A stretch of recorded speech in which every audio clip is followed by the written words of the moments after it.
হারুনুর রশিদের এক লোক ছিল, তার জামানায় একটু পাগল ক্লাসের, অর্থাৎ সাদা মাথা, নাম বাহলুল।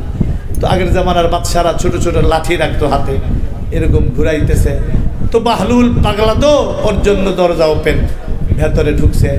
ভেতরে ঢোকার পরে বাহলুলকে হারুনুর রশিদ বলে, তোমার যে পাগল, বলদ, নির্বোধ, বলদ, বোকা যদি আর কাউকে পাও তাকে এই লাঠিটা দিও। তার মানে কি, তোমার চেয়ে বোকা আর কেউ নাই, লাঠিটা তুমিই রাখো। বাহলুল কয় ঠিক আছে স্যার। লাঠি নিয়ে তালাশ করে, বলদ বোকা কই আছে, কেউ নেই। হঠাৎ একদিন বাহলুল খবর পেয়েছে বাদশা অন্তিম শয্যায় শায়িত, বিছানায় পড়ে গেছে। হাঁটি হাঁটি পা পা করে লাঠিটা নিয়ে হারুনুর রশিদের দরবারে গিয়ে বলে, বাদশাহ কি অবস্থা? বাদশাহ বলে, বাহরুল, সফর আমার বাকি নাই, হয়তো আমি আর বেশি দিন থাকবো না, আখিরাতের সফরের দিকে আমি রওনা হচ্ছি, আখিরাতের সফরের প্রতীক হয়ে গেছি। বাহরুল বলে, বাদশাহ সফরের জন্য কত হাজার সৈন্য আগে প্রেরণ করেছে। তুই পাগল নাকি? তুই কি আর ভালো হবি না? কবরের সফরে কি কোনো সৈন্য প্রেরণ করা যায় না? কেন? আপনি যখন বিদেশে যান এর আগে কয়েক প্লেন তো আগেই পাঠান।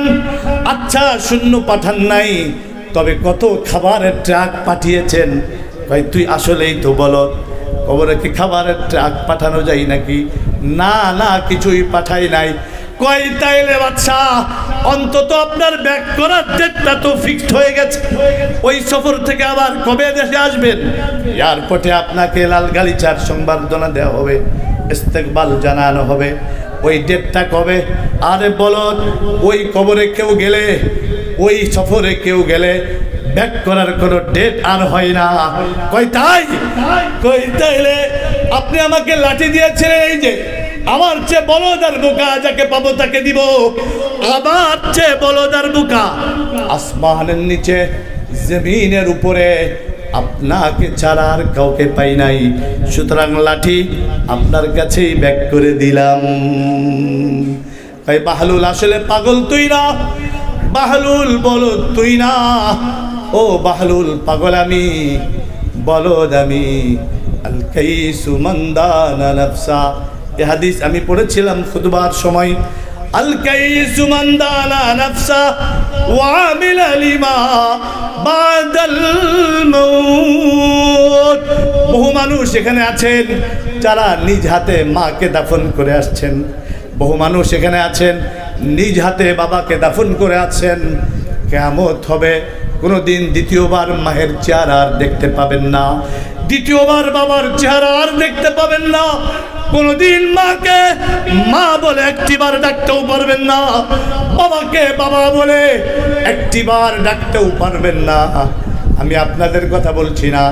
আজকে আমাদের মাদ্রাসায় উস্তাদদের মিটিংয়ে আগামী 7 নভেম্বর বার্ষিক মাহফিলের তারিখ সিদ্ধান্ত হয়েছে, কিন্তু মাহফিলের কথা যখনই আমার মনে হয়েছে তখন আমার গত বছরের মারকাজুল উলুমের স্টেজের দৃশ্য আমার মনে পড়ে যায়। প্রচন্ড বৃষ্টি শুরু হয়ে গেছে, সমস্ত মানুষেরা মাঠ ছেড়ে দিয়ে চলে গিয়েছিল, কিন্তু একজন ব্যক্তি নিজের রুমালটা ঘাড় থেকে নিয়ে আস্তে করে মাথার উপরে দিয়ে সেদিন ওয়াজ করছিলেন। আমি ওই দৃশ্য কোনোদিন ভুলতে পারবো না। চার এই বৃদ্ধ মানুষ, এই মুরব্বী মানুষ এই বৃষ্টির সময় কেন তিনি ওয়াজ করতেছেন? কিন্তু আজকে আমি বুঝলাম ওই ওয়াজটাই ছিল ওনার জিন্দগির মারকাজুল উলুমের শেষ ওয়াজ। তিনি আর কেউ নন, তিনি আমার উস্তাদ, তিনি হাজারো আলেমের উস্তাদ হযরতুল আল্লাহ মাওলানা রফিকুর রহমান রাহমাতুল্লাহ। আজকে থাকলে এখানে বসে থাকতেন, খুলনার সব মাহফিলে তিনি থাকতেন।